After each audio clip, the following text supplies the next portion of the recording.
Hello, everyone. Welcome to Monday Live with Alan and Greg. Alan he's just showing up right now.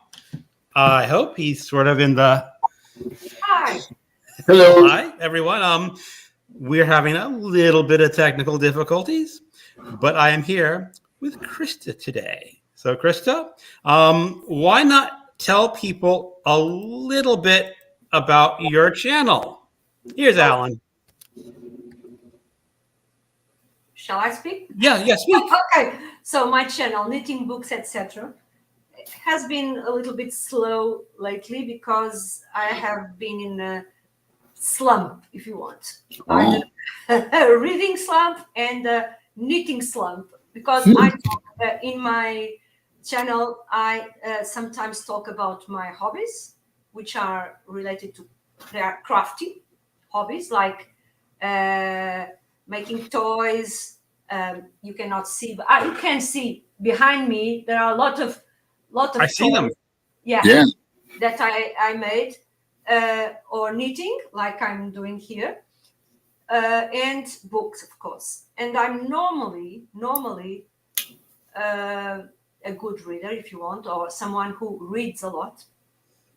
I started reading when I was 4, and I have never stopped.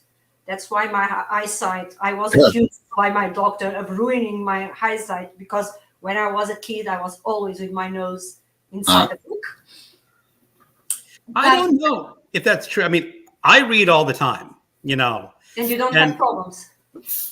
Well, as I'm getting older, smaller print is getting a little difficult. And I do have reading glasses, but at least in the United States, when you have a driver's test, you got to pass a vision test. Yeah. And I passed the vision test for driving without glasses. Okay. I have what they call high myopia, which is bad. My retina is damaged. One of the eyes is almost blind. But I remember that the doctor always said, "Oh, you shouldn't be always reading because you're ruining your eyesight." I don't know. Because I was a very young kid when I started. But anyway, I intend to return, at least slowly, to talk a little bit of what I'm reading. And I'm also going to participate in some read-alongs. And so Oh, good. Yeah, we're hoping this will get you back in the swing.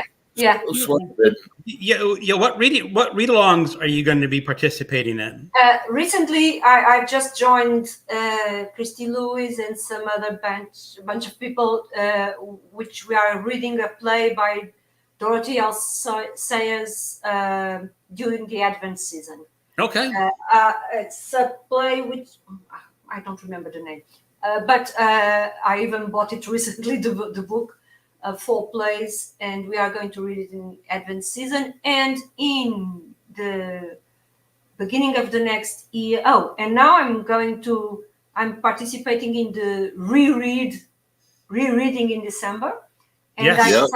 I decided to reread 2 books. One which I really cannot remember anything about. You will know which. It's Catcher in the Rye. Yeah, one of my favorites. But I remember that when I was because I read it when I was in the 12th grade here. Right. And that was one of the books that they made us read in English lessons. So English as a foreign language, but we had to read Catcher in the Rye. And I remember that I enjoyed the book at the time, but I have no idea. I don't remember anything about the book. It's amazing. And the other book, it's a book I read at university, and I remember that I loved the book, and it's To the Lighthouse by Virginia Woolf. Yeah. Okay. Virginia Woolf. So those are the 2 books I intend to reread for now. And I don't want to put lots of pressure on me because of the so-called slump I've been on. And I also, I actually also, I don't know why, but when December arrives, I always read or listen audiobook the complete stories of Sherlock Holmes. I don't know why. Which one? I always loved Sherlock Holmes. It's one Do you of my listen, favorite. do you listen to all of Sherlock Holmes or just specific stories? I normally listen to all because I have many.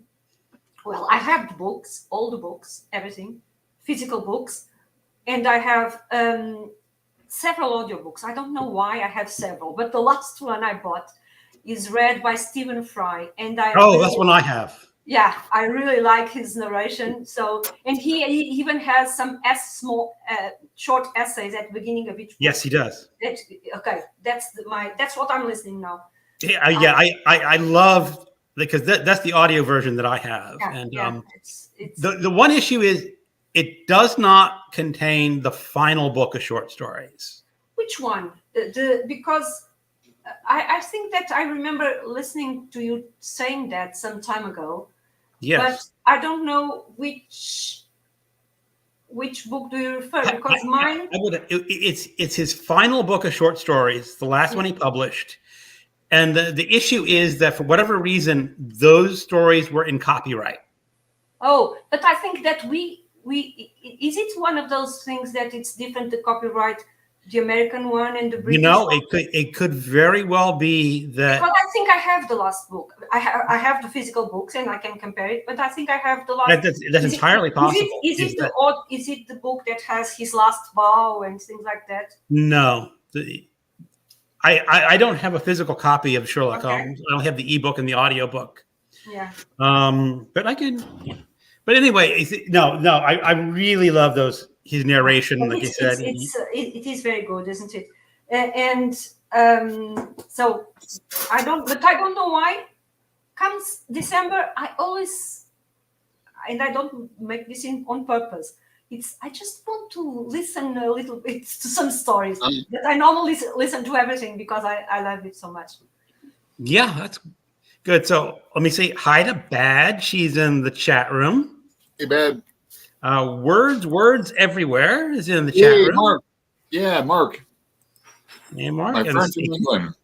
Here he comes in. He also agrees that Stephen Fry narration is great. His narration of Woodhouse is really good too. Okay. I've listened to some books, but I don't remember actually listening to Stephen Fry narration. I have some other narration by him, which is some stories by Oscar Wilde. But these are very good, actually. Yeah. Yep. And we've got Cliff from Cliff Starts Gems also in the chat room. Yep. Not too late over in England. But Cristina, you and I, we have something in common, and that's we have different hobbies we can go to if we're in a reading slump. I mean, I'm doing calligraphy right now for Christmas and doing charcoal portraits and doing that. And then I got my guitars, then I got my tarot cards. I also have, I like journaling, commonplacing. I'm always writing a lot too. Journaling.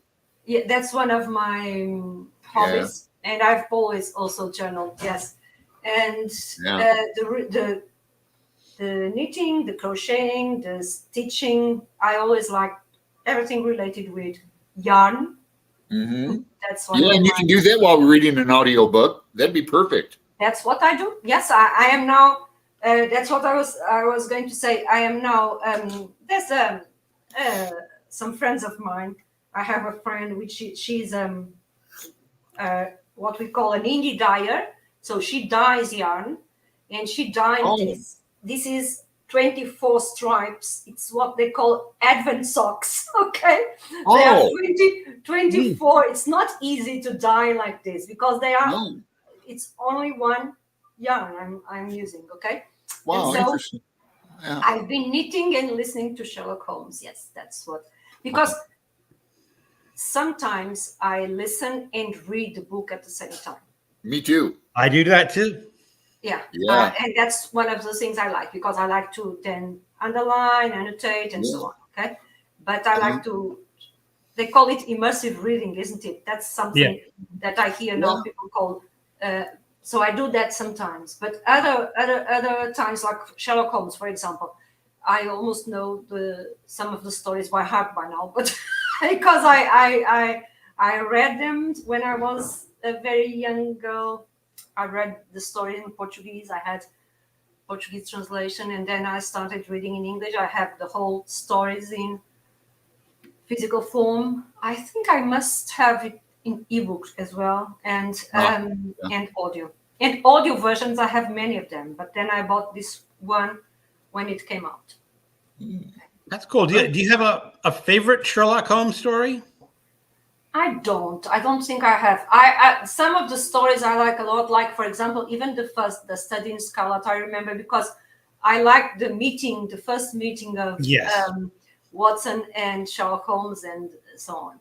But I like them all. Now I'm reading the last ones, the ones which are around, because it was a little bit related to what I read during November, which I'm still reading because I read very slowly, which is books about the Great War. Okay, and here in these stories I'm listening now, they talk about the Great War and espionage and things like that between Germans and other people. So those are the stories I'm reading now. Oh, I read the one for our espionage is the stain. The cover. Oh yes, the double stain. I listened to that very, very recently, but these ones that I'm now listening are even more recent about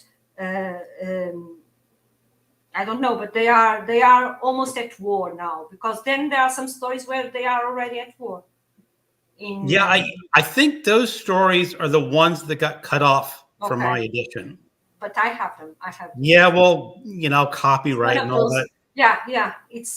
I actually hate that. I hate that sometimes we cannot buy. For example, someone's talked about P.G. Wodehouse. So here in Europe, we cannot buy. There is one of those ebooks, the Delphi ebooks that have the complete works of. Oh. In the United States, you can buy the complete works of P.G. Wodehouse for $1.99 or something like that. That's here in Europe. I was talking with Mark from Book Times with Elvis. We can only buy it when, I don't know, in 20 years or something like that. I don't remember when, but we cannot buy it now. That's messed up because I was talking with Mark again. We were talking about Ian Fleming. Mm-hmm. In the United States, Ian Fleming is still under copyright. Yeah. But in Canada, it's not under copyright. I hate those. And you can... And we had an issue because when we were discussing the Dr. November, American publishers and maybe British are re-editing Ian Fleming. Okay.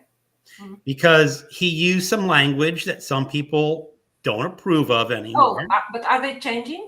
Yes. Oh, they're going in and they're re-editing the book to take out the language. Okay. That's one of the things I hate as well.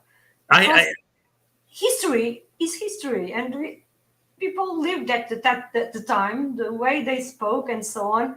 Okay. I mentioned it before because, when I was at university, it was one of those introduction to literature, American literature, 1860 to present or whatever. Okay. And one of the texts we had to read was Huckleberry Finn. Yeah. Okay, it makes sense. And we had a black teacher. Yeah. And he came up and said, there's some language in here that we don't use anymore. It was perfectly normal at that time. Yeah. Don't read anything into it. Yeah. And that was it. Now, and that's what's supposed to be. Okay. But I hate that thing of altering books and things like that because of the way people might feel. I must tell you that I even hate the word triggering, because now everyone is saying, beware that this might trigger you. Okay. Right. I hate that. Are people now different? Right. Hey, somebody's pushing my button. No, stop pushing. Yeah. Get a smaller button. Get a smaller button. We were kids and we would read everything, and then it's just a way, okay, explain this to me, and then right. I can't wait till we get around to editing Faulkner. Yeah. Thing is, Yeah. I love swear words. Yeah. I mean, I like the history. I mean, I've read a couple on the history of swearing. Okay. Yeah. It's fun because they have 3 categories of swearing, which I think they may want to add for it. But the one was blasphemy and oath breaking. Mm-hmm. Then there's scatological swearing Okay. and sexual swearing. Mm-hmm. And they've mentioned that over the ages, different categories of swearing have held different levels of offensiveness. Okay. Early on, blasphemy was the absolute worst swearing you could do. Mm-hmm. Mm-hmm. The example of I read in the book, there was an ancient manuscript somewhere in the Middle Ages, where English was just coming into its own language. Yeah. And there's a monk who wrote, and I'm going to bleep out for YouTube the word that he used and didn't bleep. It says D-N effing. Now he did not. He wrote out the word effing at it, and so people are going like, "What is that dash between the D? What's he saying?" And I can say this, but he edited out the word damn. He could not bring himself to say that. Okay. But effing, he had no problem writing that. Yeah. And one of those things that we also learn is that more or less the same type of language is more or less offensive. It depends on the language actually itself. So Yes, there are some words that in Portuguese they are considered more offensive, but in French they are common because that's how they say it. That would be the scatological offense. Okay, that it's part of the common language in France, but here some people, right. and here even in the north and south of Portugal, things are different. So I know it's fascinating because they mentioned that at least in Spanish, while they do have a word for the F word, it's really not commonly used as a swear word. I mean, it's just there. And someone mentioned there was a movie. Who's the guy who did Pulp Fiction?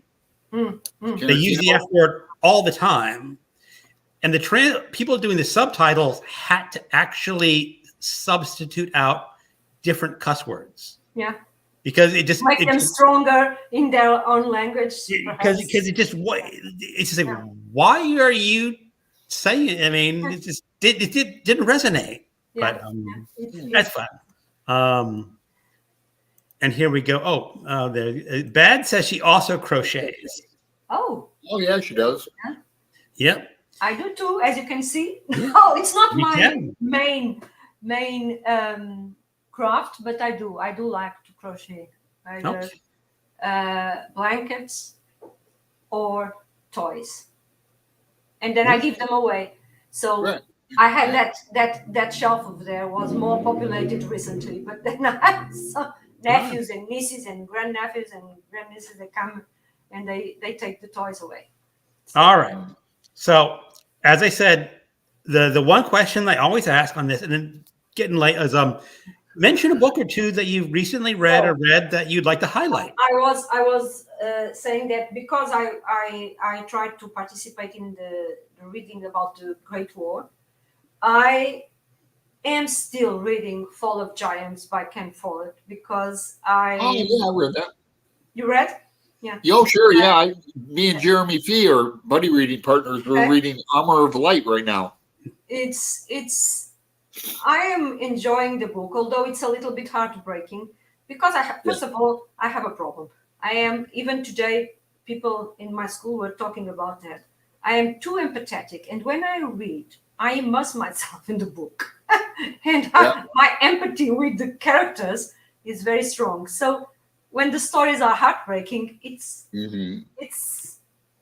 Ken Follett's a master of that. Yeah. He can really pull you in. And because I am at the time that they are trying to prevent the war, and we know, because I know that the war was inevitable. I know that it happened, but they still have some hope, and so I'm reading that, and it's painful. And I paired that reading with one of my favorite personal books, which is very old, but someone gave it to me many years ago, which is Some Corner of a Foreign Field, which is part of a poem by one of the Great War poets.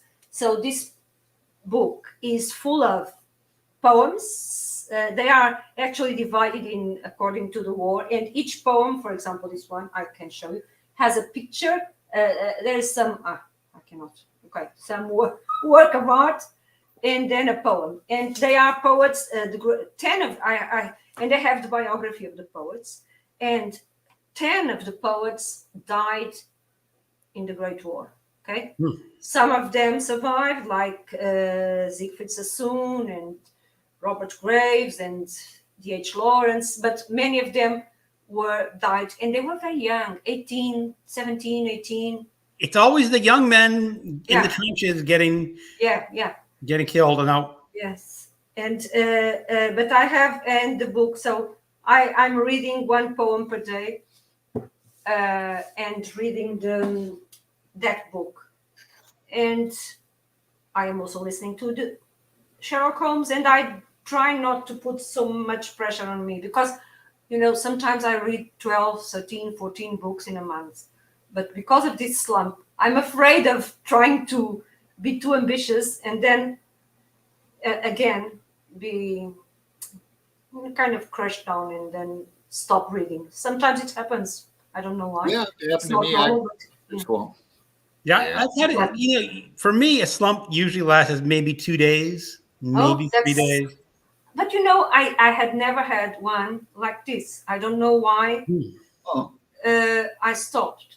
Maybe because I'm also a little bit ill, which we don't know very well what is it.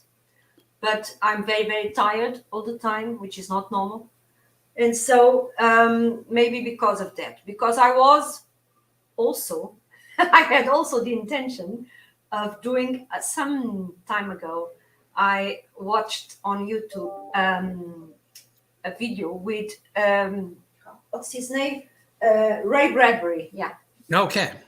Where he was giving some advice to people. And one of the things he said was that we should, at night, for 1,000 nights, that's the title of the video, I think, read one poem, one short story, and one essay. That's a lot, actually. Yeah, every night. But it doesn't. And I like short stories too. I like everything. I can even read the directory book or something like that, because I'm always reading. I like everything. So I was reading, and I actually had this book. That's why I brought it here, which is a selection that a collection of 100 of his stories, because I have it here. But I have several short story books from several. I have that edition on my Kindle. Okay. And I started reading, and I started also reading the essays by Montaigne, because I have a book with complete works of Montaigne. Maybe somewhere on my shelf. It's somewhere, not here. Let me see if it's the same I have. Well, no, mine is another very well-known publisher, which I cannot read. Everyman's Library might be. Everyman's Library. Okay. A hardback with very beautiful. I think it's that one. And then, because we talked before about this, I also am reading. Now, I read one of the stories, but I intend to read. And Alan, I think you're going to enjoy this. Let's see, can you see it? Oh yeah, Clarice. Yeah, it's family ties. This is the complete todos os contos, all the stories in Portuguese, of course, because she wrote this in Portuguese. And do you recognize this as well? Aquavia. Yeah. Oh, Borges. Completos. It's this again, all the short stories by. Wow. But in Spanish. I have this ambition of reading in the original language. That's why we were talking about languages, and I thought that I would like to learn Russian, because I love Dostoevsky, I love Tolstoy, I love other Russians, and I would like to be able to read in the original. Yeah, Russian, as I understand, is not easy to pick up. I guess Just it's not. I know some words from films, but that's all I know. But I don't even, and the how do you call the alphabet is completely different. So yeah, I had to learn I have to learn a lot, but I would like to, because I always loved learning languages. I was a good student of Latin. I never learned ancient Greek, but I would like to. I still intend to learn. I would like to. And Russian is one of the languages I would like to learn because of the literature. Actually, because I wanted. I also am trying to read. I would like to read. This is something that I had planned for 2023, so 2023. But then the big slump happened, which is I would like to read Proust in the original language too, in French. French, yeah. can you read French? I can. I learned French at school when I was a young girl, and French is. It's not. It's easy to keep. I don't know. What I want to say is that I also studied German, but if you don't practice, you lose a lot. But you can still keep up with your French, and Yes, that's right. like I can reading. still. Wow. I'm really envious of that. Do you know Italian? No, I can understand Italian. Oh, Not everything, of course, but I can understand because as Italian and Spanish are similar to Portuguese. Even when the words are different, I don't know. Our intuition tells us what it means, and it's correct. But because it's very similar, so I have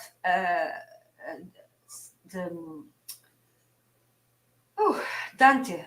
Dante, yes. Yeah, I have it.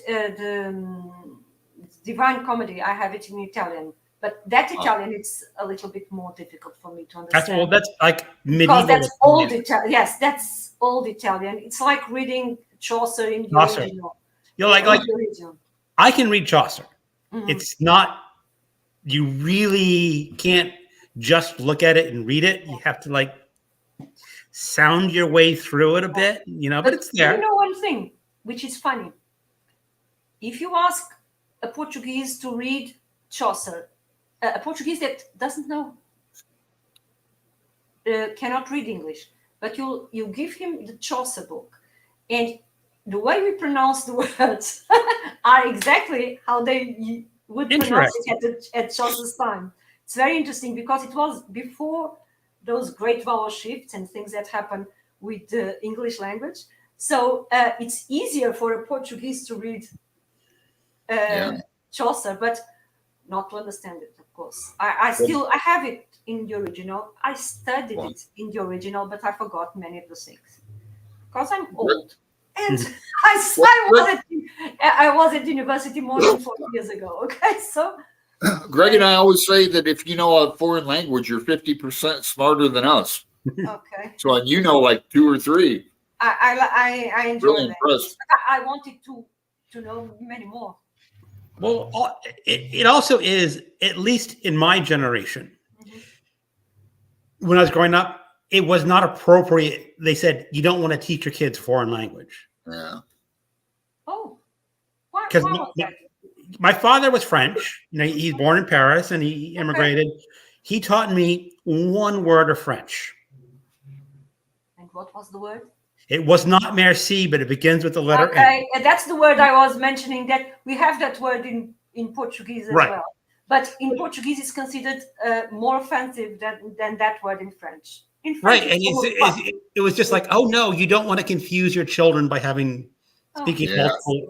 We're in America now. We're in America. Yeah, the whole idea is all you need is English over here. Speak American. And I really regret it. It would have been great if I'd been taught French, because then I would still know French. Yeah, I could pick up Proust. Like, and you mentioned reading Proust.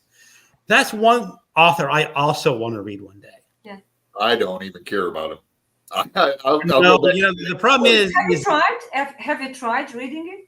Oh, so how do you know that you don't care about it? It's too much. It's too many books. It's too long. But you can read one by one. You know, for example, it was with Victober in BookTube that I got to know Anthony Trollope. I don't know why we never read them here, because at university I studied English literature, but I never read Trollope. Me neither. And I love Trollope. And I read the two series. The first series, the Gloucestershire, the Chronicles of Gloucestershire. That's the one I'm read working on. the 6 books, and I read the other one, the Palliser series. I only stopped at the 6th book because I got mad because one of my favorite characters died. Yeah. So I got mad, and now I have to read the 6th book of the series. But there are 12 books, and I read them all, and I even read now some. He has some individual works, so maybe we should start some. I don't know, maybe 25 or something. To have the year of reading Proust, where you just I think that would be a good idea. There are 7 volumes, but ones are bigger than the others. But it's about 3,000 pages. In English, it's about 3,000 pages. Yeah. So it's doable. Well, if there was a group, I would consider it. Yeah. I've got a Trollope book, Can't You Forgive Her, on my shelf. I read that one. That's the first one of the Palliser books, I think. Yeah. And he was an interesting character. I have the complete works, and I started reading his autobiography, and it's very interesting. And the way he wrote, I read about this. He had a full-time job as in a post office or something like that. So he was one of those, like Octavia Butler, I think, would wake up in the morning and write for 3 hours before he went to work. And what they say is that he used to write when he ended, for example, it was 15 minutes to the 3 hours, and he would write the end of a story. He would pick another paper and start writing for 15 minutes the next story. Yeah, and he was amazingly fast. Yeah. They said he could do like... He was so disciplined that's how I do it. So, 15 minutes, let's start a new book. And that's how he did it. It's just, some people just have that natural ability where the words will just come out as quickly as you can get them down on a piece of paper. And it's just amazing. And I think it ran on his family, because he said that his mother used to write to feed her children. She one time she lived in America for some years, and then when she got back in England, she used to write books about America. But I don't mind big books or big series. I don't mind them. I like to read. Yeah. Sometimes I have the problem that I think that's part of the problem with the Palliser series. When I'm almost at the end, I dread to finish. Well, I'm like that too. I want to continue with I'm like that too. The stories and the characters. So sometimes I stop a little bit before the end. So let's say hi to Zap. I'm a little late. Got some build up of some comments.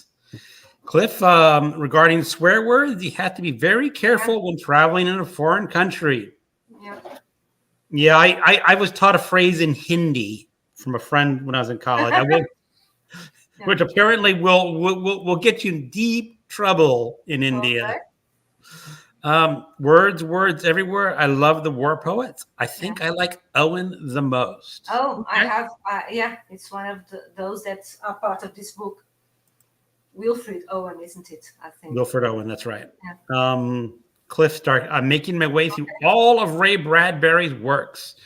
You and David Wiley are doing everything. David Wiley loves Ray Bradbury. He's always saying that. Yeah. Yeah. I don't know much of his work, but I like this. I'm enjoying these short stories. So. And Todd, curious if it would be logical if they could edit the books as to fit today's language, non-offensive, but keep the unedited version still in circulation for the ones that can handle it, like myself. It makes sense on illogical, but the publishers are just in it for the money. Okay.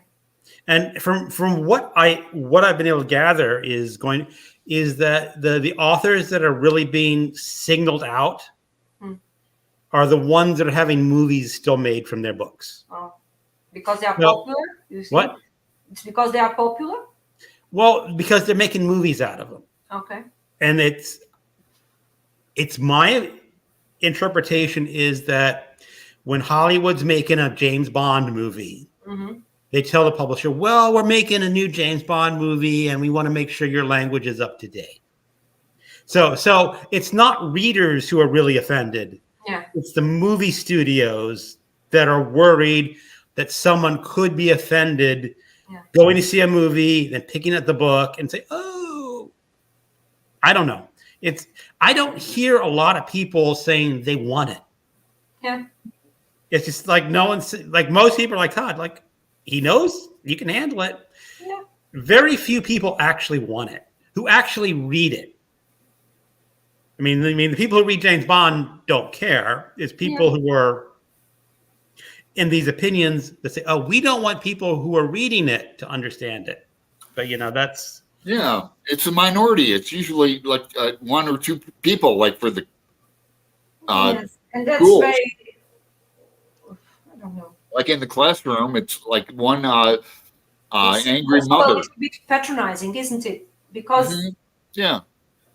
What, they think people cannot handle it? Yeah, I'm trying to protect you from yourself. Oh. Yeah. That's stupid. Crazy. I normally say, if people don't like it, they don't read it then. Right. Well, Chris, I'm going to do a whole video. I've been promising it, but there's a woman who lives in my area of Virginia who has a mission in life to ban one book a week. To read a book in the library and go out and ban it. And she picks books. I know I'm going to hate this book. It's going to be disgusting. And she reads it. Oh, it's just so disgusting. I'm going to ban it. And it's her purpose in life to read books that disgust her so she can ban them. To say, I disagree. I don't want this. Is it? And I'm going like, don't read them then. That's what I say. It's like, it's like some podcasts and things or vlogs and videocasts that people write comments. I disagree. I don't think that you should talk about this. What? What? I say, the podcast. She's the podcaster. She talks about what she wants. Yeah. If you don't like it, don't watch it. Yeah. That's how life is, isn't it?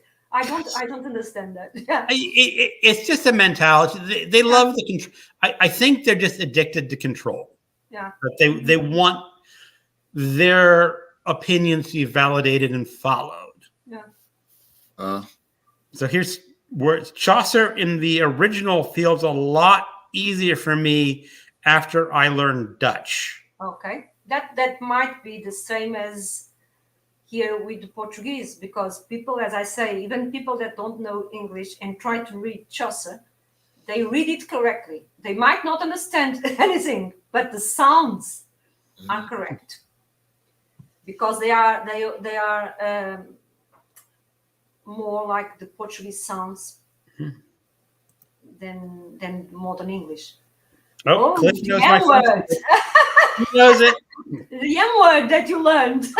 Your French, your old French. Actually, he used that with allure afterwards. Okay.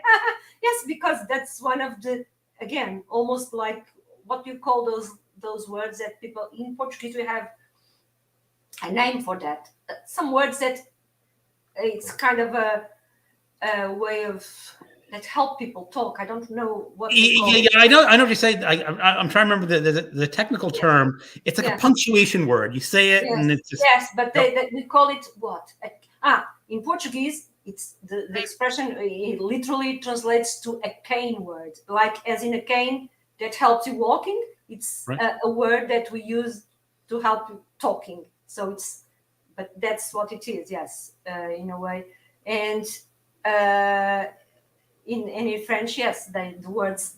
But as I remember once in a film, they say that French rude words are almost poetic. So they don't sound as harsh as they do in other languages.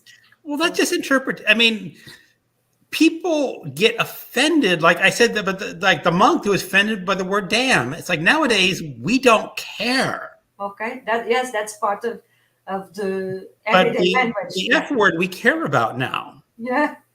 And it's just like, So and someone mentioned it, is like, it actually makes sense. Back in the Middle Ages, yeah.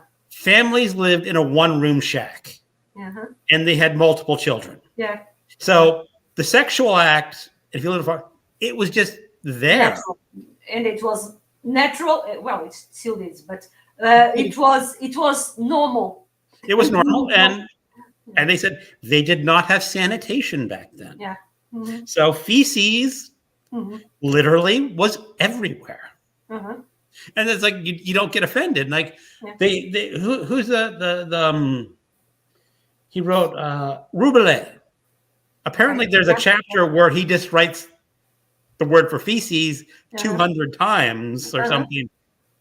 And the translator is going, they really had a lot of words for that back then. Yeah. So, yeah, it's actually interesting how language evolved too. But I hate that idea of editing books. It really gets to me that they modify things. And now this, even not in swear words, but there was a mystery series, like the girl with the dragon tattoo. I read 2 of the books. I think I didn't read the third. Well, they're fine, and I read the first 2, and the third had not been published yet in English, and then it got published in England, but the American publication was still a year out. And I said, well, I'm just going to go in and order the books from England and have a nice series. And I noticed something. All the American books had been edited for an American audience. Oh, you know that even the title in Portuguese, we have now both titles, but we used to have the original title, and the girl was the girl who hated men, not the girl with the dragon tattoo. The title of the book is The Girl Who Hated Men. Huh. Wow. I thought it was like cloud castles in the sky or something like that. I don't know. In the original Swedish, it was like nothing. Okay, but here they translated it The Girl Who Hated Men. And then they said that some people find that offensive, so it was The Girl with the Dragon Tattoo. But okay. It's like when I saw the American edition, there is a chapter where the girl throws an item into a dumpster in the American, but in the British, she tossed it into a wheelie bin. We don't know what that is. Well, this is where I get incensed, is because, okay, as an American, I know that the British use language just a little bit different. You can understand. I mean, you got to figure out what a wheelie bin is. And I actually like working through the languages and say, oh, that's a trash can or a dumpster. But the reason why the book was delayed a year is because they had to hand it to an editor to edit out all the Britishisms. Wow. And I mean, you're not doing anything offensive, but I'm going like, let us figure it out. Yeah. As I say, they are treating people like they were morons, and they don't understand, or they exactly. They want to spoon us. I think that it's even worse, because then people don't get. That's the which I now think it's a little bit different, because I remember I had, when I was at school, there's a program here in Europe of exchange students, exchange program, where it's called Erasmus, which is, and then I went to London and I studied there for some time. And I had some American colleagues, 120 American colleagues to be, that were also in an exchange program of students. So, and for us, European students, we were a little bit astonished by the things that the American students didn't know at the time. Because at the time, and that's how we see, or we saw them, it was a kind of a closed country in the sense that we even had some funny stories here that they don't know what the rest of the world is. They don't even know that it exists. Yeah. Because I remember one of the girls, she was an opera singer. She was studying to be an opera singer. And she had already been in Moscow singing. But before going to Moscow, she spent, as she said, 4 days in a little town. And then she asked the colleague, what was the name of that place we spent 4 days? It was a little town, Paris. Paris. Of course, she didn't know where Portugal was. And I said, well, you're not going to know where Portugal is, but do you know Spain? It's a considerably large country. Oh, no, I don't know where it is. Wow, that's so horrible. She didn't even know what Paris was. It was a very small town somewhere where she had to spend 4 nights. Oh, man. Well, the thing is, like I got a little bit of help because I've always been a reader, and I always read about foreign places, and all of a sudden you want to pick up, okay, where is this place? Yes, that's almost what I do now. When I read, I always go and try to see where is this guy from. Even the poets, for example, I'm going to check his story, the story of his life, and I had a book group, and the lady who ran it was really smart. And she says, everyone needs a world atlas who's a reader. Yeah. And he said, when you read a book and you come across a story, you just look at the page and say, okay, this is taking place here. Yeah. I mean, it may not be really important, but if you start marking things in, then you say, look at all the places in the world that you have traveled to, at least on a page. Cool. Because I don't know, again, as I said, I think that with the internet, people are much more open and connected with the rest of the world. So I think that it's a little bit different now. But I used to talk with some Americans, and I was even astonished that they knew about, for example, the geography of the United States. I knew more about the geography of the United States than they did. I'm not surprised. I'm not surprised either. I was, but those students that were in London when I was there, they told me that because it was evident that they had some problems. I think it's the system of education because we had exams and tests and so on in Shakespeare, in theater in London, in some like that. And we were Portuguese, Dutch, German, French, Spanish people. So we didn't, and English was not our first language. So, but they told us, well, that's no excuse. You will be marked as the other English-speaking people. Okay. Wow. But we had the better marks. And the Americans would fail, especially in the literature exams. Wow. And then they explained that it's because they weren't used to write essays like that in the tests. They would have multiple choice tests and so on. And they had lots of difficulties. They would have F's, and the best American student had a C- in one of the tests, where of course the German had A+. The German were always in literature, the German were always the best students because the way they analyzed everything, it was amazing. But the Americans had that problem, and then we saw that they don't. And they told us, the American students told us that at the time there was a survey about geography, and they said that 75% of the American couldn't point their country on the world map. So, well, you know what they call a pregnant girl who drops out of high school in Alabama? A pregnant girl drops out of high school her senior year in Alabama. Valedictorian. Okay, because And that's when we realized that, well, I don't know if it's the school system or what it is. I knew more. I remember that I learned the 50 states of the United States. I even learned their capitals, and I still remember some of the capitals of the states. And then while speaking with them, I noticed that they don't even know where the others, where is that, and so on. And I said, Yeah. The world is really small. yeah. Yeah.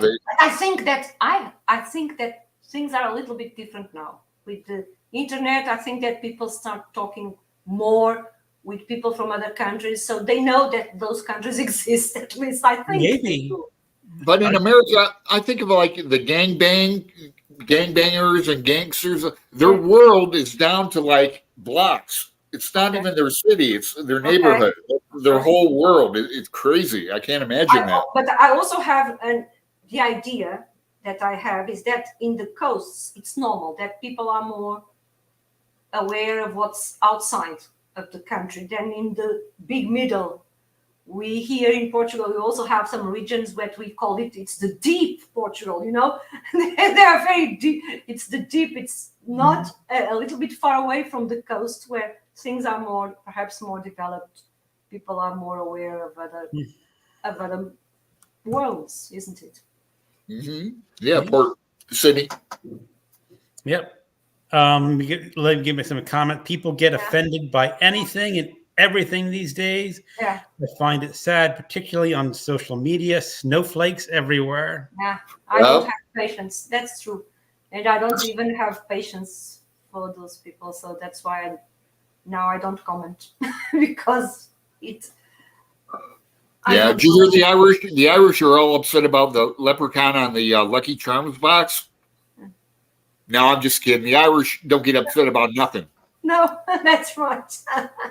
But Alan, I remember some story about someone being upset about that Irish leprechaun. I don't know. I'm sure there is one. There who it is, but I protest. But you see, when Chris was talking about the American education system is getting even worse now. It's just like scary. I think that the education system all over the world is getting worse now. We used to have a good system, and I think that every year we see it becoming worse and worse. So people don't learn. I remember that, and I don't know whose idea it was that now. I remember when I was in my primary school, I knew more than many of these high school students now. I knew more facts about geography, more facts, even arithmetic that we studied. Now they don't want people. I think they don't want people to learn. I don't know. I don't think foreign languages are required in high school either anymore. I'm not sure. Here they still are, fortunately. Oh, they are good. Even not languages. Probably not in the United States. That not even Spanish. That it's the second language. No. Here they are. Well, in the past we would even have Latin as a subject that was compulsory. Not when I was studying, it was not compulsory anymore, but it should be actually because of sciences and so on. I would totally think that when you go into first grade in the United States, that whoever decides that you sign up your child for a foreign language. Oh yeah. Here in Portugal now, children start learning English when they are 3. Whoa. Yeah. Yeah, when your brain can. Like we're talking about before we got it. It's like when you're young, you just absorb these languages, and you do. I remember my son. We had an advantage also that I think many countries don't have. Our television was never dubbed, so we used to listen to films and series and even animation films like Disney films and so on in the original language. And that has a very good effect on you because I remember my son, he was 3 years old and I didn't have a television at home. Now I have one, but I don't watch it and he doesn't watch it anyway. But he wanted to watch Cartoon Network. I remember that he watched Dexter's Lab and Powerpuff Girls when we were at my parents' house. And one day he said, "Oh, Mama," but I wanted him to come home, and he said, "Oh, Mama, but there's going to be another episode now," and I don't know. How do you know that? Because they said next. So he learned that word by himself. He already knew that next was that a new episode was going to come, and so children start learning at a very young age. Yeah. And that's good. And they also can learn. They have a second language too. That now it used to be French, but now it can be French or Spanish or whatever. Okay. Yeah. Well, first of all, you're in Europe, and there's a lot more languages in close proximity. I mean, now the thing about the United States is we really do have two languages. We do have Spanish as a second language here. A lot of people of a certain, let's say, political bent don't like to admit that. Yeah. But if you go, like we went down to take a cruise, and we were leaving out of Miami, and everywhere you walked, you were hearing Spanish. Of course. And the name of the state, Florida, is Florida. That's the Spanish word. Even the name of the state is Spanish. And I was commenting to my wife, we were both trying to teach ourselves Spanish on Duolingo, and not getting very far. Even though we have housekeepers who are Hispanic, and we can say buenos dias, we can say how you doing, how you feeling, but once you start getting deeper, it just doesn't work. Okay. It's like when I was on Duolingo, I was doing okay until I got to the subjunctive tense. Yeah. And the problem is the subjunctive test is all, switching the vowels and spelling. And I can't spell in English. I'm a really bad speller. Okay. So now I had to learn how to spell correctly in Spanish, and then say, well, this is subjunctive. So you're really switching those vowels at the end. And I said, because I think that Romance languages, in my opinion, they are much more difficult because of that. For example, a verb in Portuguese has more than 600 forms. When I teach my students, I say, in English, the most complex verb is the verb to be, which has 8 different forms. Normal, regular verbs have 4 forms. In Portuguese, as in French, as in Spanish, you have more than 600. Well, no, as I remember, Spanish had 16 tenses. Something like that? We have lots of tenses, but then we have also what they call modes, because the subjunctive is a different mode. So it also has lots of tenses. And then you have the difference in voices, that like the active voice and the passive voice for us, they are different words. Yeah.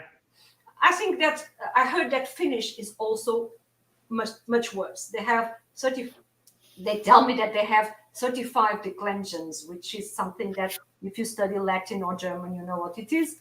If you don't, but they have 35, which is unbelievable for me. It is. Like I was reading the book Secret History by Donna Tartt, and they were talking about the ancient Greek language as part of, and I'm going, dang, that sounds like really would have been fun to learn that, because like you said, there's declensions, and like you can. And they have also between singular and plural, they have the dual system. So when it's only 2 people, it's interesting, isn't it? Because we have singular and plural, but they had 3 differences: singular, dual, and plural. Yeah. And I just thought, that would have been fun to learn that. When I was, I'm pushing 60, and I'm going like, okay, maybe I can let it slide, not learning ancient Greek. I haven't given up. You haven't given up. I haven't given up because here we have classic Greek at university, and I didn't enroll yet because of time constraints. But I hope to retire soon. Well, still some years, but then I will learn that. I like to. I love to learn. Again, as I said, I love to to read in the original language. So I would like to read ancient texts in the original language. Wow, yeah. Although it's completely different from modern Greek, not the spelling. They say that the spelling, so they say that if Plato came to us now and he could read a Greek newspaper, but he couldn't, you wouldn't understand anything. All the pronunciation is the shifted. pronunciation is completely different, but the writing is similar. So, Here's Cliff about geography. I'm trying to catch up. Regarding geography, I have explained to a number of American friends that South Africa is a country on the southern tip of the continent of Africa. I've actually had to do this on BookTube. And maybe with drawings where Africa is. No. How can you miss it? Yeah, I mean, he's mentioned that before. And I'm going like, how do you not know that South Africa is just a country on the continent? Yeah. It's like Europe. Europe is a continent, and we don't. I mean, we call it Europe. I guess we don't tend to think of it as a continent as much as you do Africa. Well, yeah, perhaps because we are in a way linked with Asia, and so perhaps you don't imagine it's a continent. But with apartheid, there is a, the Ural Mountains in the middle of Russia that divides the Asian part of Russia with Europe. It does. And then you have because we do have a continent called South America. Yeah. And we have, North America. I mean, and people often comment, like, who live in America and Central America, South America, when they go, I'm American. And they go, we're American too. Yes, Canadians are American too. Brazilians are American too. But it's hubris that they don't want to admit that a continent can have more than one country, even though we live on a continent with more than one country, but South Africa, like Americans not knowing where it is with apartheid and Nelson Mandela, how can you not know about South Africa? It's Alan, we're old. Yeah. It was really big in the 80s, but I don't know. Yes. Many people if you ask what apartheid was, they don't know what it was. They didn't watch Monty Python, for example. I still remember watching episodes of Monty Python where they were in South Africa, and so people had to of course in zebra crossings, the whites jumped over the white stripe and the blacks would jump on the black stripe. I never saw that one. That was one of the episodes. I remember it being so funny. So they don't know. So hello, MJ. Hey, MJ. Hello, Gareth. Gareth is here. People saying hi. Hi. And so, but it's but I think that the general ignorance is spreading. At least, my thing to say, if you want not to be ignorant, read more books because, and not just one particular genre. If you read a whole bunch of different types, that you are going to naturally. I think it's also a matter of curiosity because, as you said, we have an atlas. I always read like that. You know that I even have an atlas of Middle Earth because even with fantasy books, we can do that. So there is the Royal Geographic Society in England. They published a book which is the Atlas of Middle Earth. So when I was younger and I started reading Lord of the Rings, I would follow the fellowship because there's a map with and it's more than one map because it has the several ages and the historical ages and the map, all that world, which is an imagined world, of course, but it has an atlas. But so now when I read, I think it's a matter of curiosity because I'm curious what is this place? Where is it? Who are these people? And I always tend to research, and now it's so easy. I always Google things when I read. So Oh, yeah. and I have always liked to learn. So again, there are people that love to learn, and there are people that don't care. Mm-hmm. Yeah. If I'm not learning, I'm not. I got to be learning all the time, or I feel like I'm just sitting here, existing, not flourishing like I like to do. And so thank you, MJ. Saying it's a really good show every Monday. Thank you, MJ. MJ. And Gareth. Oh, talking of continents, some UK people have got confused with the recent political changes and think that UK isn't in Europe anymore. Yeah, because of Brexit. They think that, we now are a separate. They're forgetting that you can't change geography. Well, maybe you can change geography if you just think it hard enough, like they do in 1984. Oh no, we're not part of that.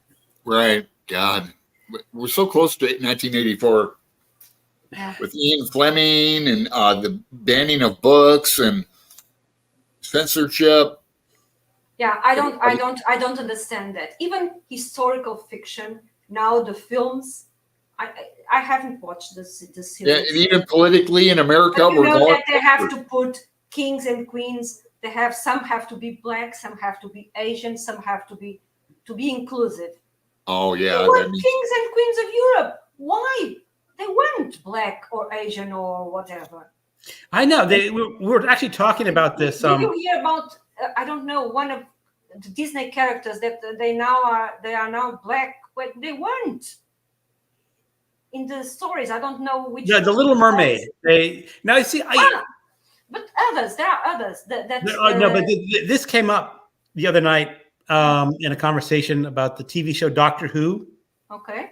Yes. There was the character travels in time and meets different people, and they in a story I guess they met Sir Isaac Newton. Okay. And the actor was not Caucasian. And I don't understand that, because that has nothing to do with being racist or not. Right. Real life isn't a Shakespeare play. You can't just juxtapose people. They want to change. They want to change history. Yeah, I don't know. I mean, they feel like they're doing good in the world. Yes, I believe that they want to be. You're trying to save us, but that's ridiculous because it's not. I don't understand. Yeah, they don't realize some people don't want to be saved. Yeah. But no, the thing is, I also understand is that when you're doing some parts in play, like you're doing like a Shakespeare play, all right? Oh, on the stage. It's Cleopatra that they now turned into a black person. Who? Cleopatra.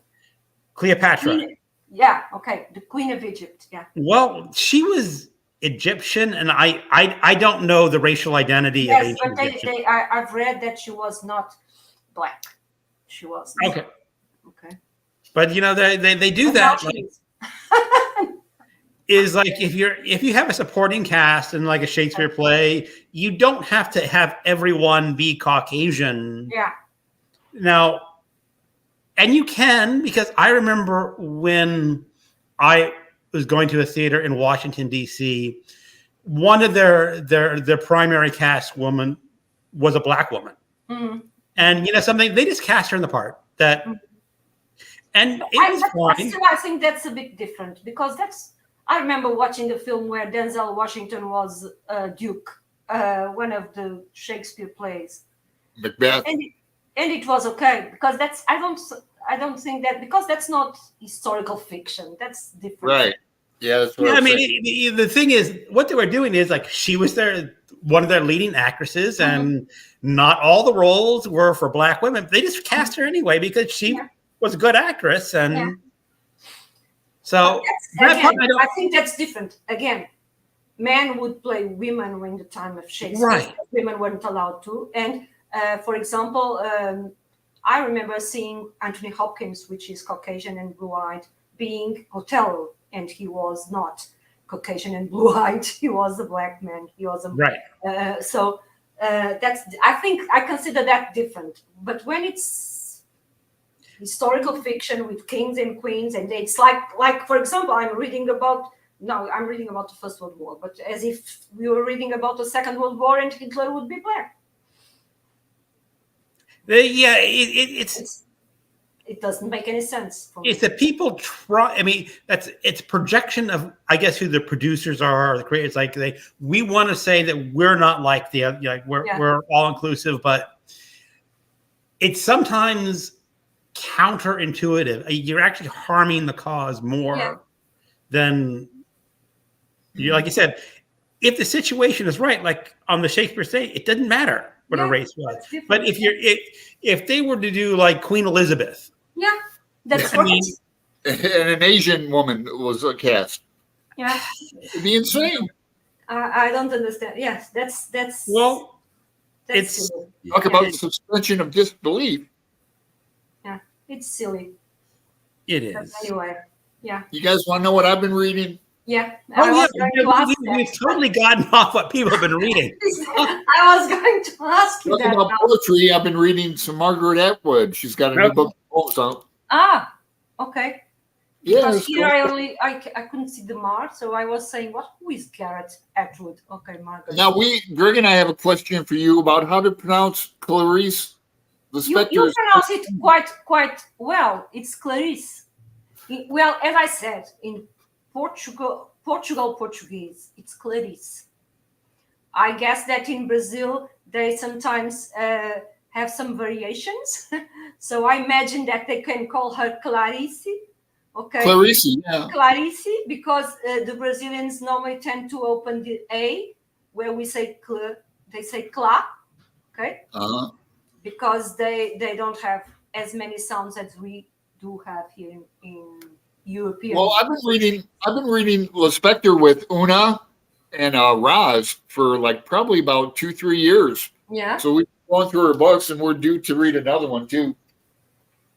I haven't read any of her novels. I am only starting reading the short stories, which are crazy. Okay.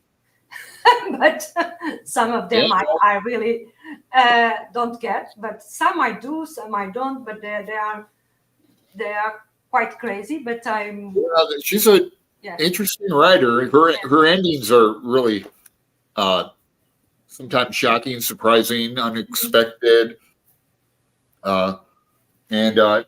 Like Greg even read The Hour of the Star. I read it last week, yeah. Yeah, it's only like 77 pages, but it's 96 in my version, but it was fast. Then we both read this too. We're in a... Which one? Mr. Mercedes. I am in the middle of the Dark Tower series. And I'm in the 5th volume. Great. I really enjoyed that. The Wolves of Kala. Yeah. Mm-hmm. So, Alan, did you finish it? Oh, yeah. Yeah, you finished it. We were complaining about the ending. You liked the ending, and I hated the ending. Yeah. Of what? Don't tell me. Mr. Mercedes. Okay. No, it goes to the fact that Stephen King really pulls out all stops when he goes to an ending. Mm-hmm. Wraps it up. Yeah. He wraps it, and my skeptical brain at some point just goes, says, okay, you've taken it like everything tied neatly. It's just that too much happens. That's a coincidence. Okay. I mean, you can throw in one coincidence. I mean, if you have like a police stop pulls over someone and it's a major character doing something, you can accept that. But then you have another major event and you put 2 to 3 major events together. Okay. It ruins that suspension of disbelief, saying you can have one, maybe 2 if they're connected, but if you throw everything at the screen just so it sticks and makes your story work. Yeah, that's a good point. Then I read this autobiography, Tom Robbins, Tibetan. I have no idea who that one is. Yeah, he's not totally famous in America. He's like a cultish writer, like a subculture. Would you say that, Greg? Yeah, I've never read him. You've gotten me curious that I really want to pick up one of his books one day, but I've never read him. I've read all his stuff. Tom Robbins. I've read some other things like Ken Follett, but that's on my Kindle. And yeah, I mean, I've been this Read What You Own challenge has really invigorated me to get on a roll reading. I've been reading, knocking out 2 novels a week or more. Tom Robbins. So I will check him out. Oh, cool. Yeah, I'm going to check him out just because. Okay, he's old. He's humorous. Yeah, I think he's 82 now. And it was a cool biography. A lot of like celebrities and him coming up. He was a real precocious child. Like, I bet you were too, and I was. That's cool. That's about it. And yeah, I'm glad we got to clarify about Clarice.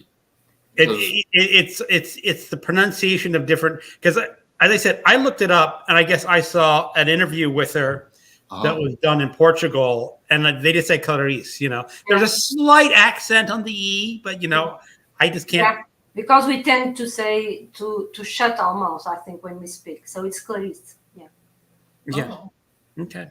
But the Brazilian normally are stronger with their vowels, so they might say Clarice or something like that.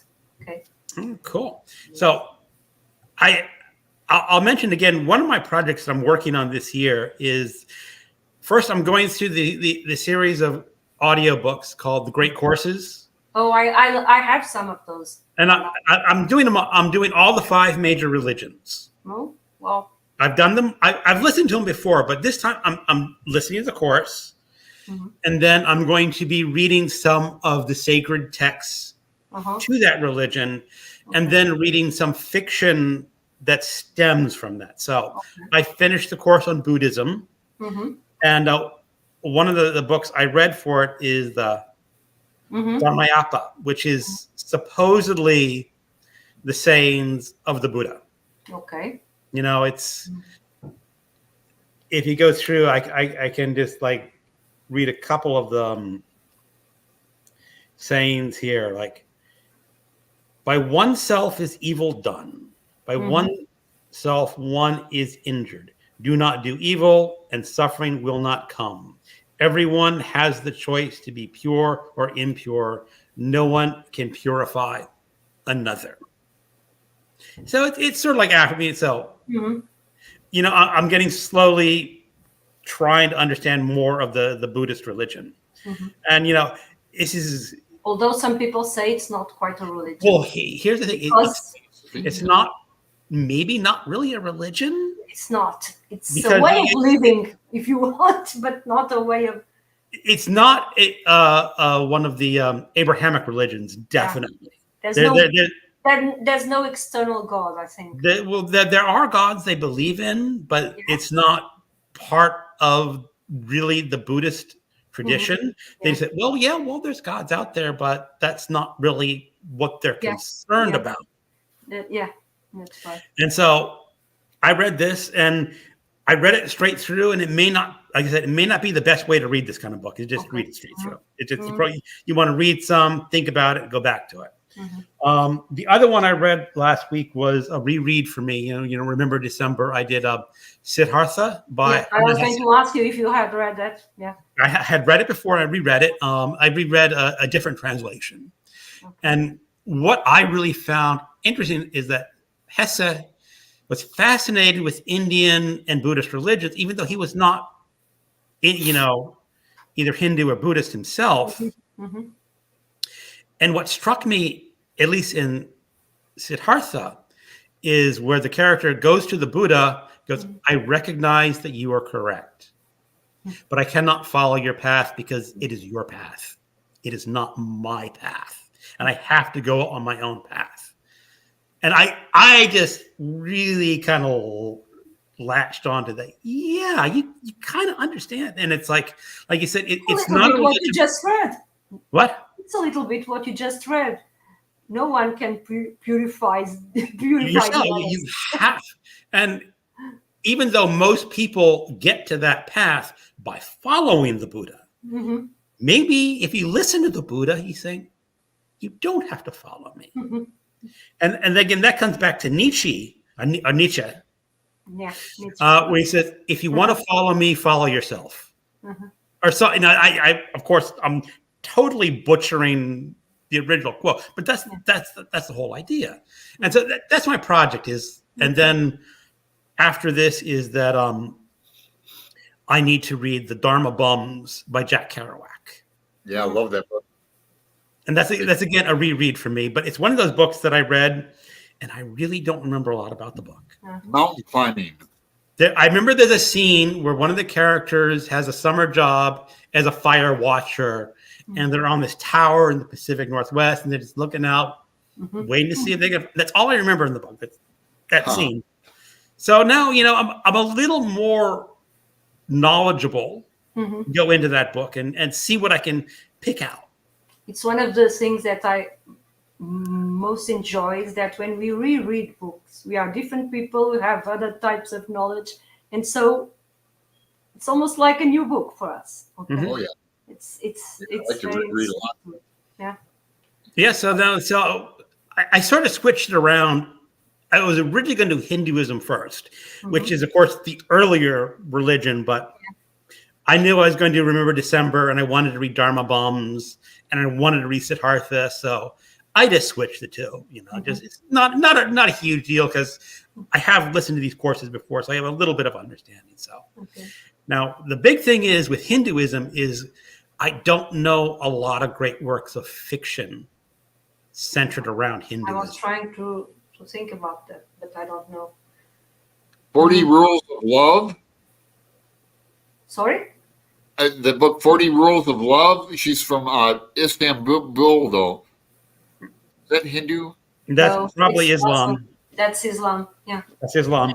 Even today, I teach the class I teach here. It's for refugees, kids that come from many, many countries, and even today, they were mentioning a little bit about religion because I have many students from Afghanistan, some from Pakistan, some from Bangladesh, some from Gambia, some from Congo, and many, many other countries, Senegal, and so on.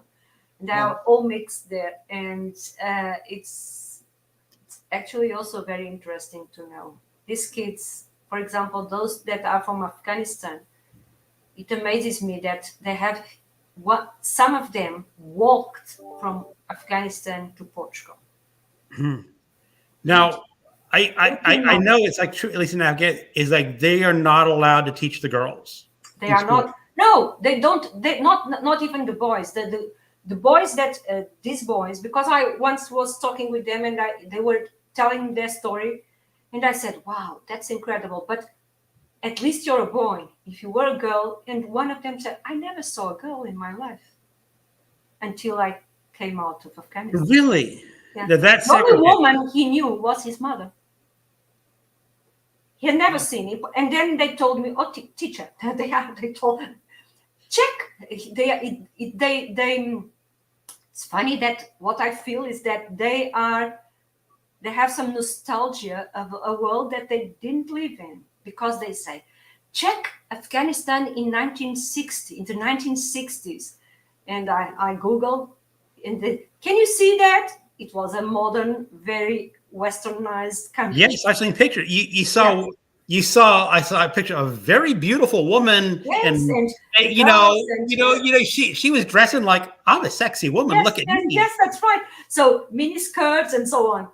Now look at and they don't show. They use their burkas. They don't show that we can. They don't see their faces. Nothing. They even told me, "Oh no, in Iran is very different. In Iran you can see their faces, but in Afghanistan they never saw one." So, and these boys never went to school there. Never. One of them was in coma because he was shot by the Taliban, but he was at home because there are no hospitals, no schools, nothing. And then some of them came. They walked. Amazing stories. And they were 14, 15 when they came. So. And but we sometimes discuss. They sometimes discuss religion. Some of them don't like to talk about that actually. But I also had boys from Nepal and girls from Nepal, and they in Nepal they told me there are more than 96 different religions, and some are of the Hindu persuasion, some are Buddhists because they have the two types of religions there. But they say that even Hindus and Buddhists, they have that multiple type of. So in one region they have 96 different. It's amazing what I learn with these kids. But yeah, well, as I said, I have one novel which I think features Hindu. It's he's one of the English speaking Indian writers from like the 40s or 50s, and it's about a tiger in a zoo, and it's narrated from the tiger's point of view, and it's supposedly about Hinduism. I don't know. Okay. I never read it before, so I'm still trying to find a fiction book that features Hinduism. That guy V.S. Naipaul, he was a British writer, but from India. He was from Caribbean. Was he? I thought he was from. What was that island he's from? Let me see. I've always Googled this. No, I think he was more.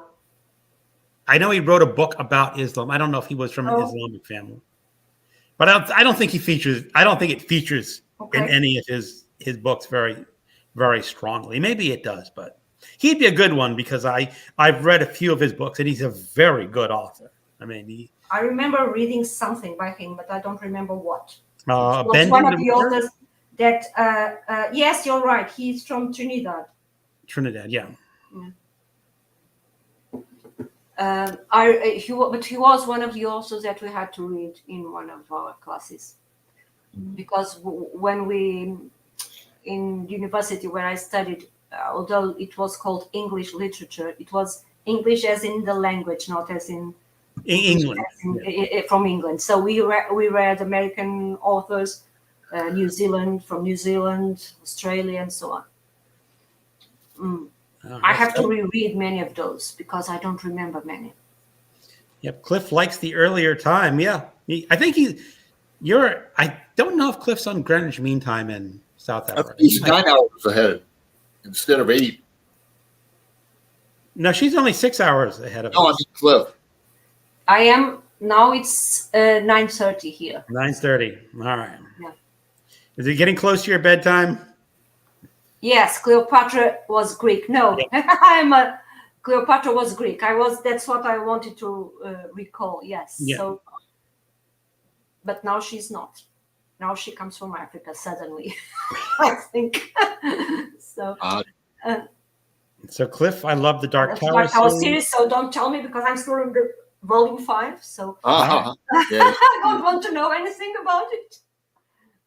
Dark Tower is great.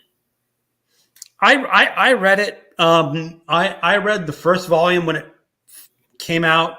Yeah. In the 80s, and I got the original hardcover limited edition for $20. Wow, great. Wow. But now it's maybe 2,000. So, but killer. Yeah, but the thing is, I got to find someone who's willing to pay that amount of money for it. I wouldn't sell it. I wouldn't pay $2,000. I wouldn't sell it. Yeah, I wouldn't. Okay. Yeah, so I like parts of the Dark Tower series. My favorite was book 2 and book 3. I mean, the book 1, the problem is he wrote that when he was a kid. I mean, I'm saying kid, he's like early 20s or something. And it kind of shows that he was really young. Mm-hmm. And the second 2 are really good. And then when he got into was it the 4th? That was the backstory. Which one? I read the 4th is the one with the train, and I don't remember what else. Yeah, that's book 2 and 3. Okay. Yeah, and the fourth one was the backstory Shirley. when it's like the first 50 pages are continuing the story of the train, and then you go into like 500 pages of a backstory and then end with another 50 pages. And also there's some connection with the stand there, because there's some places that are deserted because there was some kind of that happened more in the other books where he really got metafictional and he put himself as a character in, and other books show up. I know that I'm reading volume 5 now, and I know that one of the characters there is the priest that appeared in Callum's Lot and other stories. So he does that a bit. Yep, he does that even in Mr. Mercedes. Oh. It's no spoiler. It's in the first 20 pages. You mentioned talking, oh yeah, it's like that clown from the TV movie Pennywise. Yeah, that was cool. I don't know. It's self-referential. Metafiction is actually very hard to do effectively.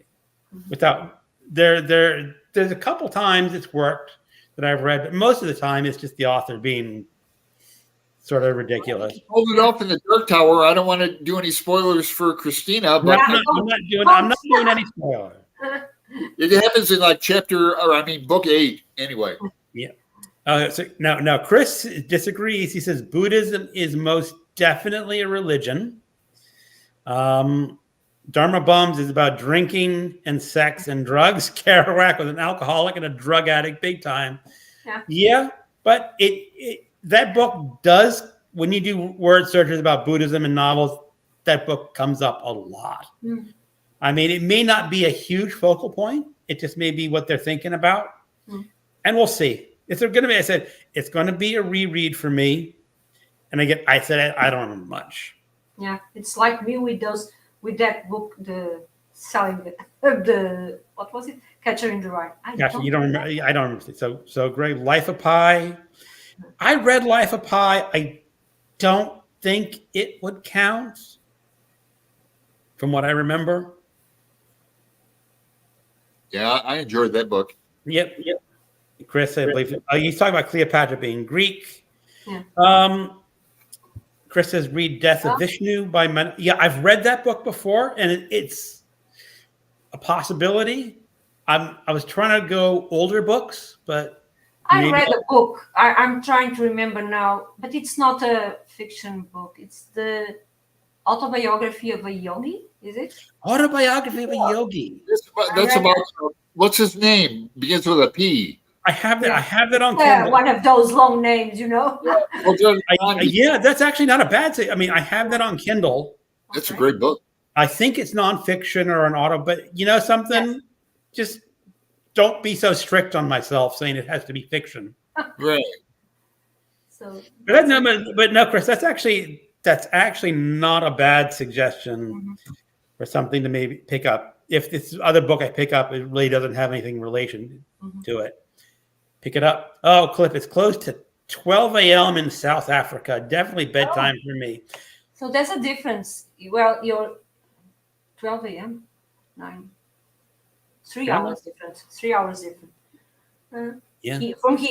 From my place. I know Cliff, he wants to join us when we talk about Stephen King books like Mr. Mercedes, and we're going to have an early show sooner to get him on, because I want to make sure that everyone who wants to be a guest host can get on, and just means we do it early in the morning one time. Yeah, I think he's 11 hours ahead of me at Pacific Northwest. Yes. It should be. Yeah, it's not even 2 o'clock here. Mm-hmm. Okay. Yeah. Okay. All right.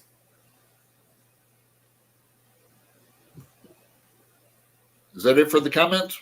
Oh, no, we have someone pop in. Hold on. Yeah, Cliff, I actually love Roland's backstory. Just need a little patience. Yeah. You know, as I remember, it's one of those books that some people really love it. Oh, that's not the fifth book. That's It's the one with the. I remember that now. The back. Now it came to me the backstory. And the girl, what was her name? She was. Yeah. I remember now. His backstory. Yeah. I remember. Okay. Yeah. No, it was. I don't remember the volume. Was it the one with the?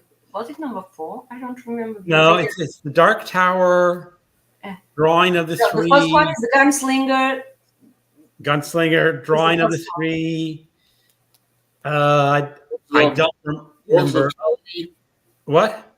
Wolves of Calari. No, That's the one I'm reading now. The That's Wolves like of 6. Power. Yeah, that's Five or the six. number.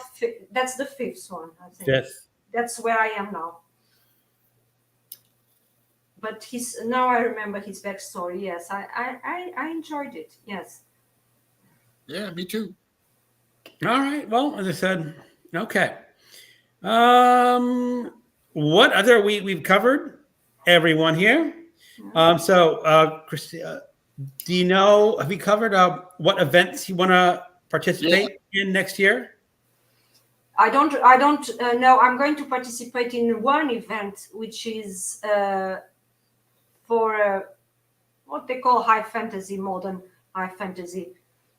Light reading, although with books like this, which is the Brandon Sanderson's Stormlight Archive. I don't know if you heard about it, but it's.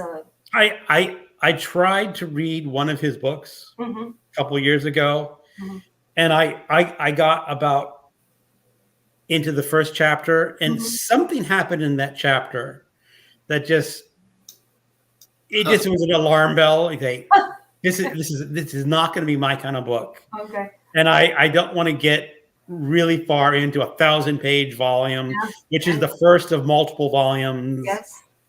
When I'm getting bad vibes. And I can't remember. Now, it's one of those issues that a lot of people go, oh, I don't have a problem with that. Okay. And it probably had something to do with his magic system. Okay. All the magic. And I just don't take magic in very easy when I'm reading. I know that. I remember one episode where you said, I never read Harry Potter and I never will. And I found it funny. Something moved there. I don't know. No, I read the first 4 volumes of Harry Potter. I just that's not, well, for you that read a lot, I understand that you might not be interested in that because it's not great writing and it's not even very original. Some of the things I was reading, I said, oh, this is a copy of this and this is a copy of that. But I still enjoy it. I think that I like almost everything, except I must confess that I dislike a bit what people call literary fiction. You do? Modern, present-day literary fiction. I have no patience. I'm sorry. I have no patience. I don't know why. Because I was going to say that I love classics. And in a way, they were the literary fiction of the 19th century or of the 18th century. And I enjoy classics a lot. I really like. I do too. And it's funny that you mentioned you not liking them. I don't really like a lot of modern fiction either. Yeah. It's. I know Steve Donahue would come in and say it's very self-indulgent fiction. Maybe, I don't know, because if it's for example, if it's a crime story, yes. If it's something specific, genre fiction, as they say, yes. But that's what I say. Stories about nothing. It's not my style. Well, that too. I mean, a lot of it also is most of these writers have gone through MFA programs. What is that? MFA program? Master of Fine. And my idea is that if you're a really bad writer, an MFA can bring you up to mediocre. If you're a really good writer, it's going to knock you down to being a very mediocre. Okay. That's funny. Well, I happen to have an MFA from Arizona State University. And what does it stand for, those letters? Master of Fine Art. Okay. Okay. It's supposed to teach you how to be a writer. Okay. And I guess I'm very old school, is that if you want to be a writer, Right. You're going to sit down, your butt in the chair, and you're going to write something. That's you what don't- that video I saw from Ray Bradbury addressing a bunch of people about writing, and he said, "Well, if you write 365 short stories, maybe one of them eventually will be a good story. So you just have to read and write." Good for like the collaboration. I'm going to say is that there is an exception that I found that I just finished the other week. It was called The Maniac by Benjamin Labotet. He wrote his first book in Spanish, or his first two books in Spanish. He grew up in Chile, I think, and now he moved to the Netherlands or Denmark or whatever. And this book was written in English. So obviously he's fluent in many languages. And what's really interesting is I saw an interview. It reads like a bit of a biography. He did a lot of research on Jean van Neumann. He was I don't know if that name strike. No. He worked on the atomic bomb. Okay. And he is sort of like the father of computing, and wrote some very early ideas about robotics. You've probably heard of a von Neumann machine. Maybe, yes. And a von Neumann here machine. we learn Charles Babbage as being the father of computing.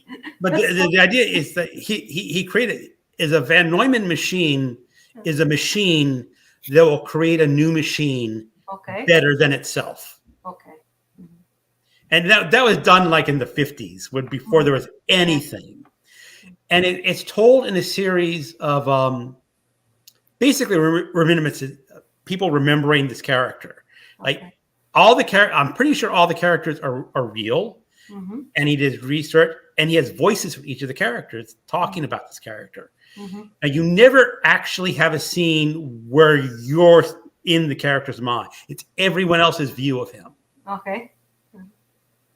And that's a really interesting approach, because then people's opinions differ about a person. And he just writes it with their different opinions about the character. So that was also very interesting. And the author says his favorite part is the research, researching the book. And he's telling the story. And he came in, and someone said, "Why didn't you write a piece of nonfiction?" And he goes, "All nonfiction is fiction."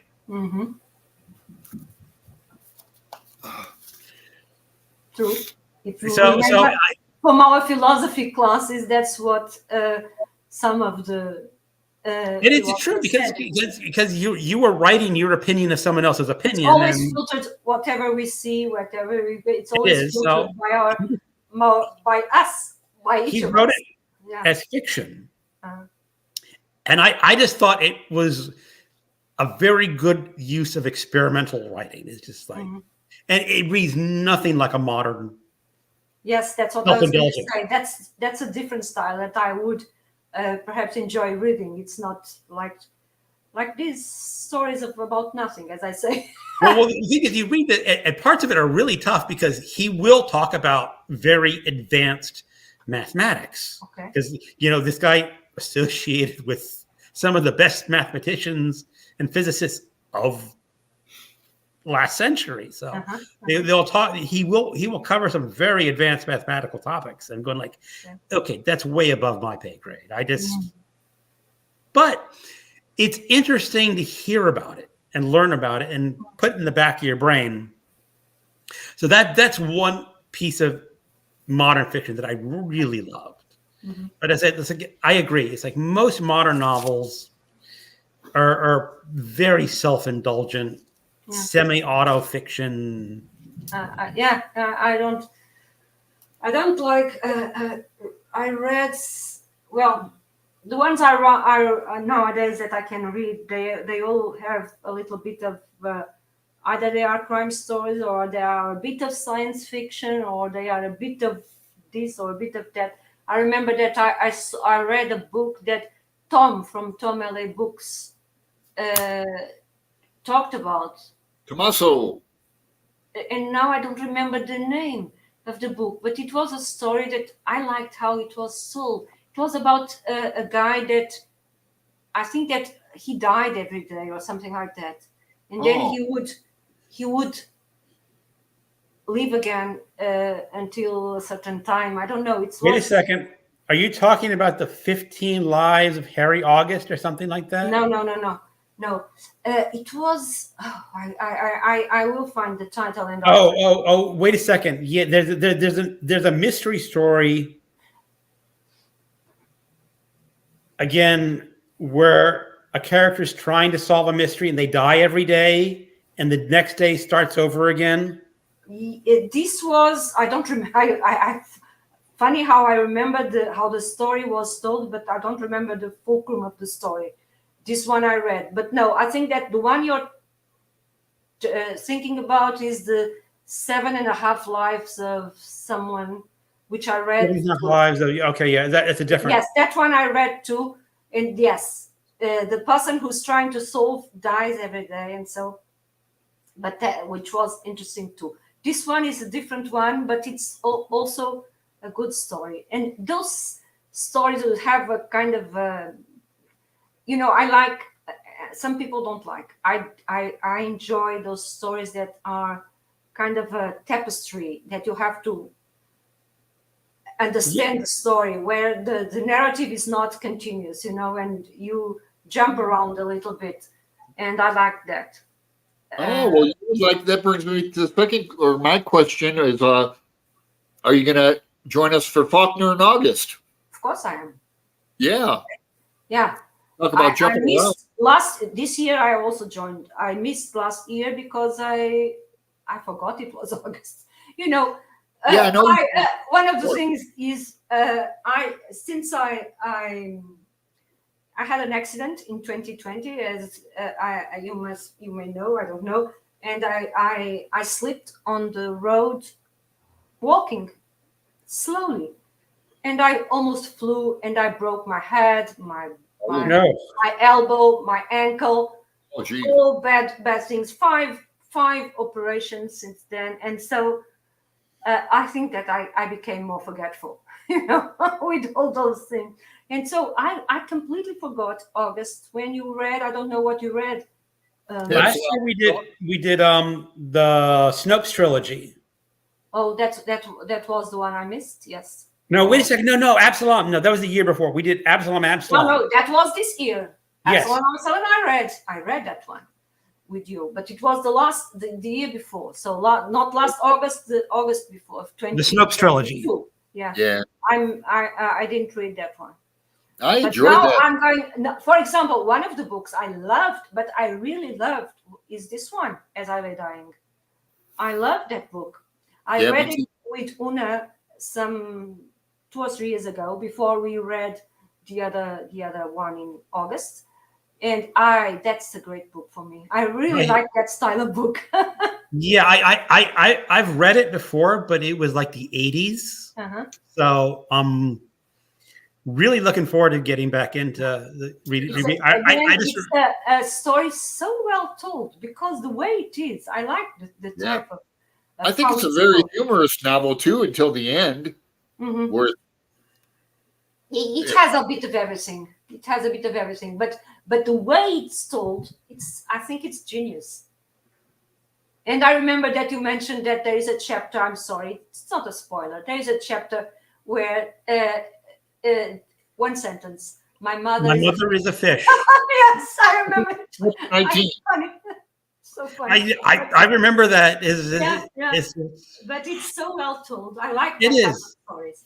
And I love that era of writing. All the writers is like there was this explosion in all the brains, and it's coming out all this really fascinating way to do writing. It's never quite been matched again, I think. Yeah. But I like, that's why it was the first book by Faulkner that I read. And then I read The Sound and the Fury. I read that one that many people didn't like, which is Sanctuary. Yeah, I didn't know. And now I read Absalom, which was good that I had read the whole Bible as well, so I knew very well I understood the reference, because before I started, I said, well, this must be some kind of generation thing, because I know the Absalom is from the Bible, and it's the son of David. So I read, what is that? My mother is a fish. Yes, My mother is a fish. the boy. Yeah, I really enjoyed that one. But it was the first one I read, and I was hooked on Faulkner because that's a good answer for Faulkner. Yeah, because of that book. So I don't mind that we are going to reread it at all. I don't mind. Yep, we're democratic, so it was a vote. Yeah. I know. Alan's keep pushing for what's the one that I have absolutely zero interest in reading? The Reaver is final novel. There was another one, which I think I voted in another one because I hadn't read it, but I don't remember which one it was. Soteris? No. There's a few I haven't read, like mosquitoes and soldiers. Oh no, Alan! If you pick mosquitoes, I'm skipping that month. No, pretty bad. Everyone says that's just a terrible book. Oh. Yeah, he was young when he wrote it. And even for his first novel, Soldier's Pay, most people just say, meh. Huh? No, Soteris or Flags in the Dust might be an interesting one, because that's when he first started writing about Yoknapatawpha County. Mm-hmm. Oh, yeah? Oh. That's when he says, I found my ground to write about. Mm-hmm. Oh, and well, Soteris is one of the antecedents of these people, isn't it? I remember his name being referenced in the Colonel Soteris appears in some of his other books. In this one we read Absalom, he's mentioned at least. He's mentioned there, yeah. Yeah, I remember that. So yeah, I hadn't read Faulkner before, so and I really like it too. That's cool. Again, I don't know if people are going to change all the characters and the words because they were offensive. I don't know. I don't know. I don't think Faulkner's high on the list. Okay. As I said, I think it's mostly movies that are being adapted by Hollywood and TV, because they're worried about kids watching the movie and then picking up the book, and really hardly anyone picks up Faulkner anymore. So yeah, but even returning to James Bond, I cannot imagine, because I remember that when I was younger, we used to say that when a new film came up, we always went to the cinema. Oh, but it's so bad, or it's so something. And no matter, it's James Bond. We always watch James Bond films and the stories. And of course, those, I don't know, you had all those women and this and that and the way he was, but that's how it is. That's part of the story. Mm-hmm. So but what's really interesting is that they're not thorough. Mm-hmm. There was a book, his first book, Casino Royale, where one of the main villains is talking to James Bond. You're playing at being a Red Indian. And I'm going like, okay, if you're trying to get rid of the racially bad stuff, why didn't you get rid of? And because I have the Canadian ebook, and so I went to the store where it on the cover says this book has been updated for modern sensitivity, and I went, but you left Red Indian in? Oh, you're playing at being a Native American. My problem is like, okay, I mean, if you're going to do it, you have to be complete about it. Yeah, at least. And I just some cohesion in that. Yeah, no, it's okay, but I just don't get it. I mean, it's just part of a whole generation that just thinks that's cool or whatever. Yeah. Now imagine all those fables and stories. That some of them were awful and cruel. That we Hansel and Gretel. Kids. That's I can Hansel and Gretel. The original Grimm's fairy tales, as they I were understand, grim. are really brutal. Yes, they were. And so imagine changing all that. Okay. All right. And we came full circle. Yeah. Well, we've been at this for an hour and 54 minutes. Yeah. So my guess is that it's probably about time to Yeah. call it a night. Yeah. And Yeah, I have to work. I really enjoyed having you on. It's It was fun to talk. I like to yes. talk about books. So, Yeah, maybe this will get you back in the swing of things. Maybe it'll inspire you to Get in front of the camera again. Because I feel that I'm coming back. So I hope so. Oh, good. good. I hope so. Okay. All so right. I thank you because it was very good to talk about books and to Yeah, very much. I as I said, I always enjoy hearing people talk and having you on, and maybe we'll have you on sometime later next year. Next year, have a repeat performance. Maybe. All right. And maybe we will talk about the Proust year.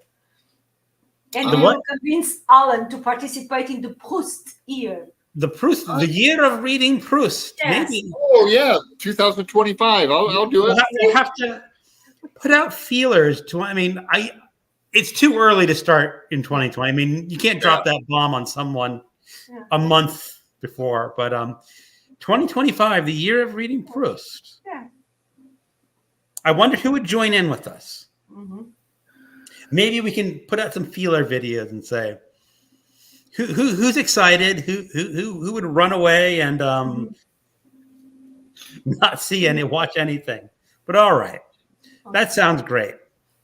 Well, I have to go have lunch. I'm going to have lunch. Yeah.